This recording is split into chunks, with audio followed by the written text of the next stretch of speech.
Olá, seja bem-vindo ao canal Cristãos Orgânicos. Meu nome é Marcelo Gesta e nós vamos continuar com o assunto sobre doutrina da igreja, um assunto eclesiológico que trata sobre essa questão dos destemplários, dos cristãos destemplários ou os chamados ordinariamente, vulgarmente, por desigrejados. Será que existe um tipo só de desigrejado? Se há mais de um tipo, quais seriam estes? É legítimo ser um desigrejado, um destemplário? Não é? O que mais ou menos as escrituras sagradas falam sobre isso? Bom, vamos por parte. Como vimos, como eu concatenei lá no vídeo número 1, que fala sobre o que é a igreja, aula 1, uma introdução, a igreja ela não é areia e cimento. A igreja são uma comunidade de pessoas salvas por Cristo. Foi por elas que Cristo morreu. No vídeo número 2, a aula 2, o que é a igreja, nós vimos ali que a igreja ela é instituída e daquela forma como é explicada ali, ela também é uma instituição gerada por Deus com uma missão, entre algumas, de ser luz e sal da terra, como a gente vê lá em Mateus capítulo 5, versículo 13 e 14. Os cristãos, mais ou menos por volta do século IV, eles começam a se habituar a chamar o templo-denominação de igreja e não a comunidade dos salvos. Os templos de denominações cristãos eles começam a surgir por volta de 230, 250, no período do imperador Décio. Antes disso, não há prova arqueológica, histórica, literária da existência de templos cristãos. Os cristãos sempre foram destemplários, sempre se reunindo em casas, sempre se reunindo em lugares que lhes proporcionavam as condições adequadas para cultuarem ou evangelizarem. Fosse isso no campo, fosse isso na beira do mar, fosse isso em qualquer outro local. Bom, os templos de denominações, eles não são algo em si ruim, e aqui eu não estou aconselhando ninguém a deixar de frequentar o seu templo de denominação. Muito pelo contrário. O templo de denominação, ele tem a sua missão, ele tem a sua virtude, ele tem a sua razão de ser, mas isso é assunto que a gente vai tratar, porém, em outro vídeo. Há de se acrescentar que é uma heresia se dizer que quem não frequenta templo de denominação não é uma pessoa salva. Tá? A Escritura Sagrada ela é clara quando ela diz que quem conduz alguém a Cristo, quem conduz alguém ou torna alguém salvo, não é uma instituição humana, não é nem a atividade humana, muito menos um templo de denominação. A Bíblia diz que quem conduz uma pessoa a Cristo é Deus. A Bíblia diz lá, por exemplo, em João capítulo 6, versículo 37, que todo o que o Pai me dá, ele vem a mim, e todo aquele que vem a mim, de modo nenhum eu o lanço fora. Então quem conduz alguém a Cristo, ao corpo dos salvos, quem conduz é Deus e quem salva é Cristo. E Atos capítulo 2, versículo 47 diz o seguinte: e o Senhor lhes acrescentava diariamente os que iam sendo salvos. Então, mais uma vez, eu não estou querendo dizer com isso que você deva deixar de frequentar o seu templo de denominação e que a frequência ou frequentar um templo de denominação, que é uma questão, uma prática de 2000 anos mais ou menos, de 1700 anos mais ou menos entre os cristãos, seja uma coisa ruim. Isso não é ruim.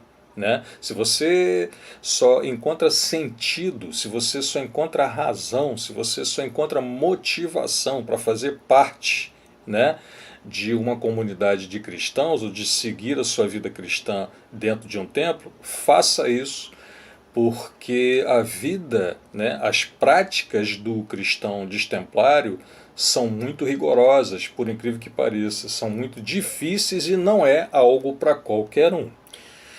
Outro detalhe é o seguinte: é sempre bom nós buscarmos o sentido dicionarizado, o sentido orgânico das palavras. Quando a gente usa as palavras, os termos, os conceitos, as ideias fora do seu contexto, da forma como popularmente é usada por aí. Popularmente, cada comunidade, cada indivíduo, cada grupo vai usar uma ideia da forma que bem lhe entende. E isso só traz a confusão conceitual. Portanto, eu pretendo trazer aqui para vocês algo muito rápido, incipiente, mas eu vou procurar ser cirúrgico nas minhas colocações. Vou pedir para que vocês não coloquem palavras na minha boca, mas que prestem bastante atenção naquilo que a gente vai estar tratando aqui, que são os tipos diferentes de cristãos e cristãs destemplárias ou desigrejadas.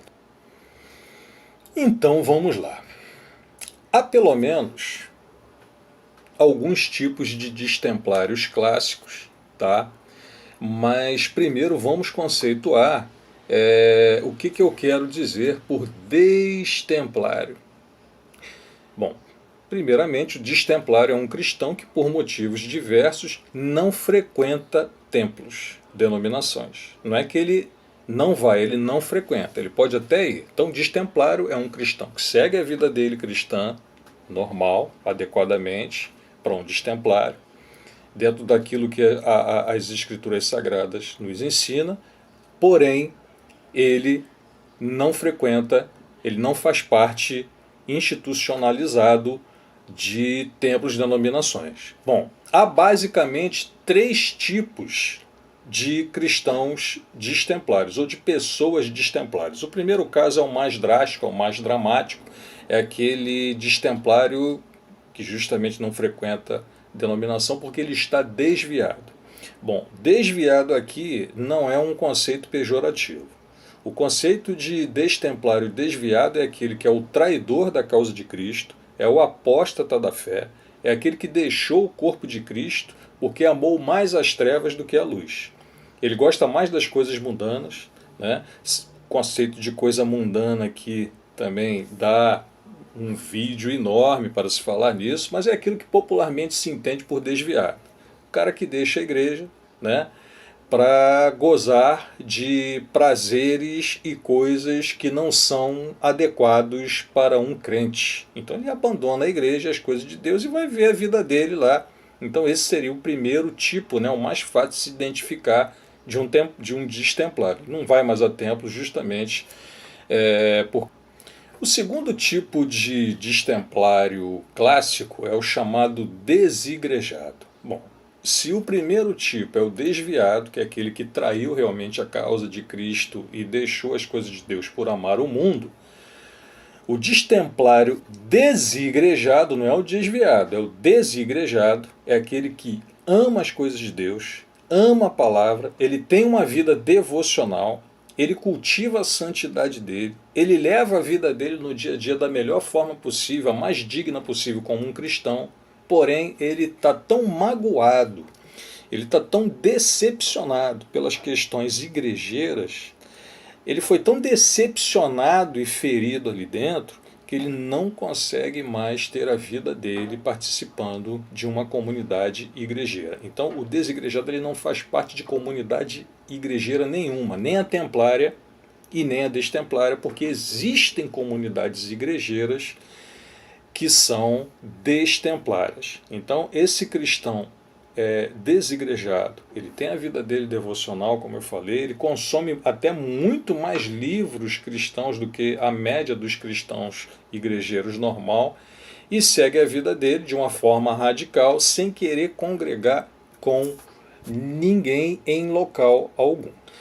Esse tipo de desigrejado, destemplário, ele que não frequenta local algum, ele está muito magoado, e eu gostaria de dizer que ele incorre num problema muito sério, porque nesse mundo que jaz do maligno, como um cristão vai sozinho conseguir, até o resto da sua vida aqui nessa terra, levar uma vida cristã saudável, sozinho? Não tem condições, não tem condições. Ele precisa congregar. Aliás, até Hebreus 10, 25 diz algo muito interessante, diz o seguinte: não deixemos de nos reunir como igreja, segundo o costume de alguns, mas encorajemo-nos uns aos outros, ainda mais quando vocês veem que esse dia está próximo. Essa passagem aqui de Hebreus 10, 25 é muito usada pelos cristãos e igrejeiros para criticarem os destemplários, pelos destemplários não congregarem em templos. Pois é, a confusão conceitual está justamente aqui. Quando essa passagem bíblica fala de igreja, ela não está falando em templo denominação.